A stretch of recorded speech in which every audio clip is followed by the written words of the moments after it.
আমি আর মিমো একটু ঘুরতে বেরিয়েছিলাম। আর আমি গাছের এতটাই পাগল যে যেখানেই যাই না কেন সেখানেই আমি গাছ খুঁজে বেড়াই। এখানে দেখো এরিকা প্লাম, রঙন থেকে শুরু করে অনেক ধরনেরই ইনডোর প্ল্যান্ট রয়েছে।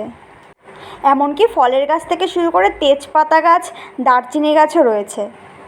প্রত্যেক সোমবার করে হরিঙ্গাটা বাস স্ট্যান্ডের সামনে এই দাদাটা গাছ নিয়ে বসে। এখানে বেলফুল গাছ থেকে শুরু করে dieffenbachia, spider plant, snake plant, aralia, croton, এমনকি জলপদ্মও ছিল। আর জলপদ্ম এখানে যেগুলো আছে তো আছেই, কিন্তু যেগুলো নেই সেগুলোকে বললেও দাদা এনে দেয়। যে কোনো গাছ অর্ডার দিলেই এখানে পাওয়া যায়। এমনকি এখানে অনেক প্লাস্টিকের টবও ছিল। সমস্ত গাছ অনেক কম দামেই পাওয়া যায়। আর অনেক ভালো ভালো ভ্যারাইটির জবাও ছিল। আমি গাছ কিনতে যাব এই কথাটা আমি ভেবে যাইনি, তাও আমি আর গাছের লোভ তো সামলাতে পারিনি, তাই আমি একটা গাছ নিয়েই চলে এসেছি। এটা চেরি গাছ। আজকের জন্য এটুকুই, টাটা।